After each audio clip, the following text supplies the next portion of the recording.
to today's video. Today, I stand corrected. Like, I was talking how niche it was and be surprised. They actually made a second Aerobiz. Now we got Aerobiz Supersonic. So, like, I guess they did well enough to actually put in a second game, which is very interesting. So with that being said, I don't think we're going to spend much time on this one either. Back again, we can't fast forward through any of this. They really want us to see all of it. So we're going to see if anything changes, if they updated, changed anything, or how this is going to function compared to the last one. The dawn of the jet age, air travel takes off, airlines cover the globe. Let's go supersonic travel. I mean, we are on a supersonic game.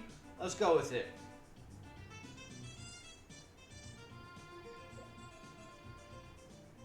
Choose skill level. We are definitely basic. And can you imagine this as a 4-player game?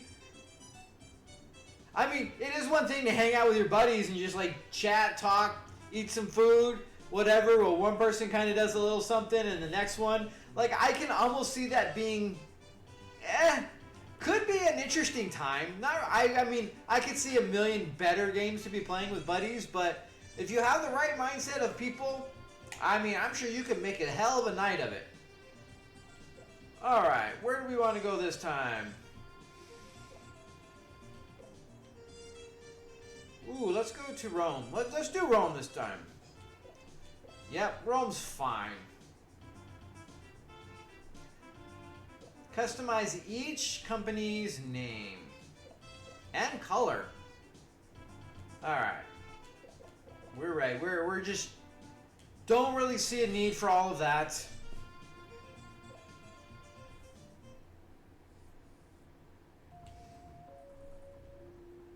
All right, air enter the negotiation. At least we can kind of, it feels like we can kind of fast forward through this a little bit.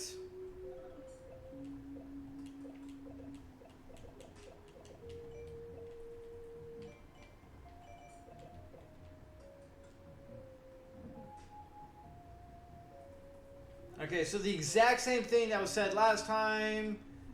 Looks like they're rehashing some of this. Everything looks close to the same thing to a point. Definitely changing some stuff up here. Boeing, Worldly, let's see, Airbus. Instead of numbers, we've got letters now. I guess that's just the name of the company. What is D? D should be an M? Alright, whatever. Let's go check this one out. Start of production 1991. You do get to fast forward through the speaking at least by pushing the D-pad to the right. Let's see here. None of these look like supersonic planes, do they?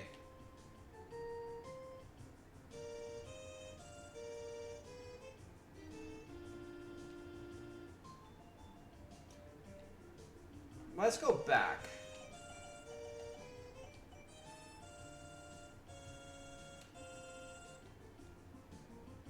I mean, the whole point I thought was, I know Aerobiz had a supersonic in the last game.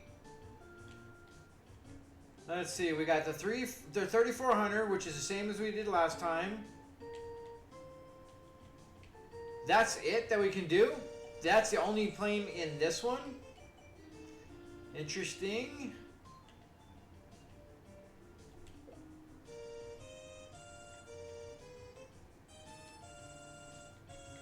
Again, this one only has the one from 1989.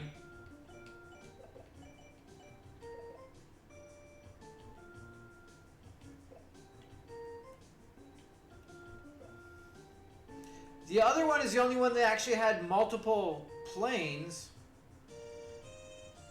Yeah, we got nothing.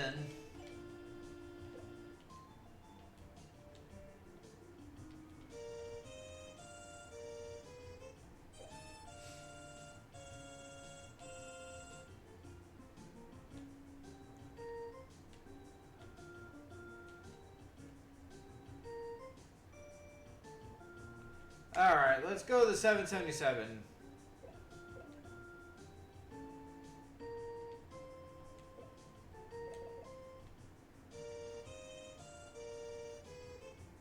Let's go with 3.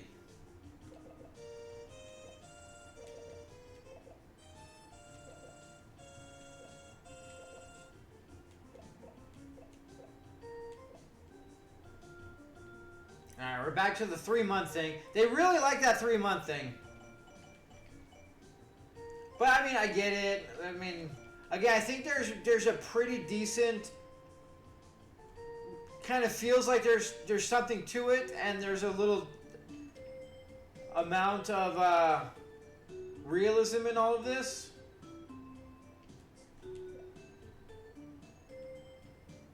The map seems smaller.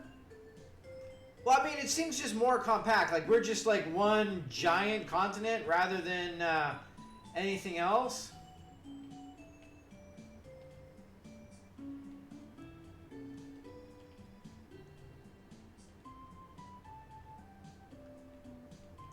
Yeah, it seems like we're not doing a whole lot of overseas travel.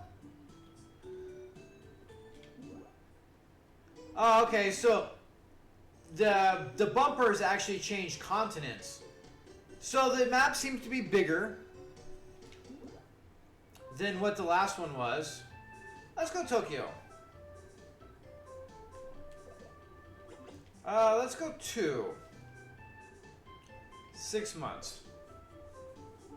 I don't know what they need to really negotiate as far as that goes, but hey, I don't know the logistics of any of this. So all in all, it seems to be roughly the same. A couple different changes.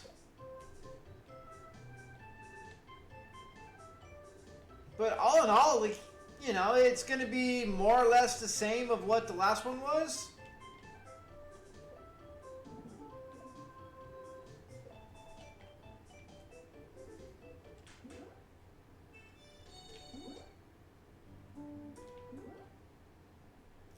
So we have no,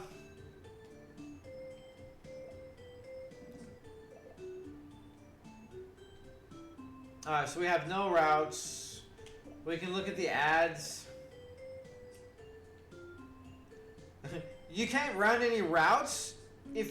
So we can't do anything until we get one. Like, this whole game revolves around doing a whole lot of nothing at the moment.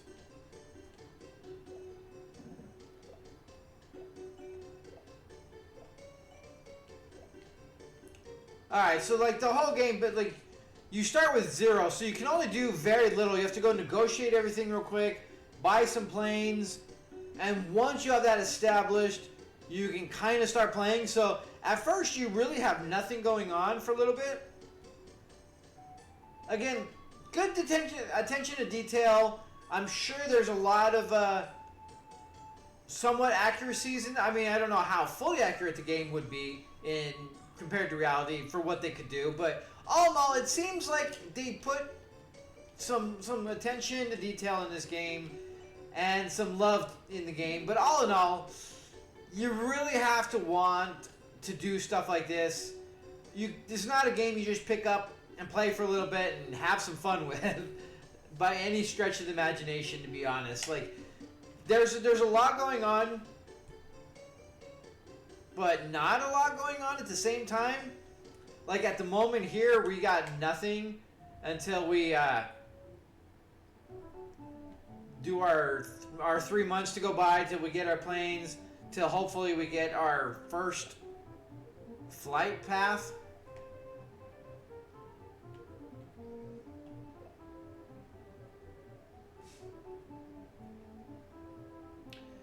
Boy, Iranian Air is just raking it in all of a sudden. They went to stay within their country limits for now.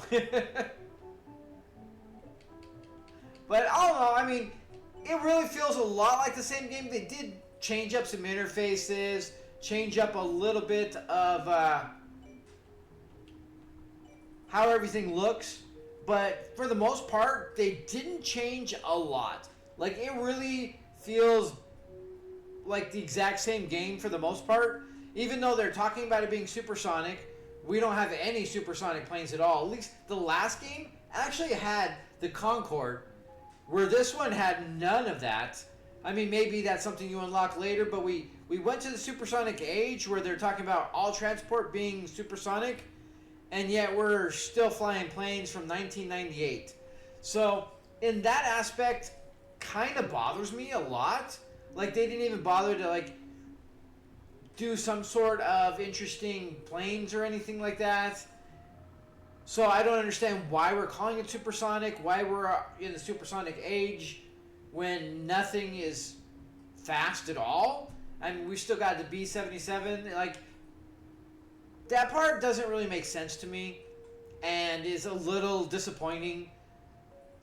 Why put that in there if they're not going to actually do something about it? Like, I get where they're trying to, like, you know, be a realistic thing, but then why bother with a futuristic supersonic thing if they're not going to actually incorporate that and kind of, you know, do more of a like, not necessarily fantasy, but more just creative thing rather than trying to just maintain what they're doing. So that kind of bothers me a bit. Other than that, I mean, again, niche game. Surprised they made a second one. But, I mean, hey, if people enjoy it, then, you know, to each their own. Definitely something that I can see a lot of people might actually enjoy. I, not so much. But with that being said, guys, thanks so much for joining me. Till next time, you guys have a good one.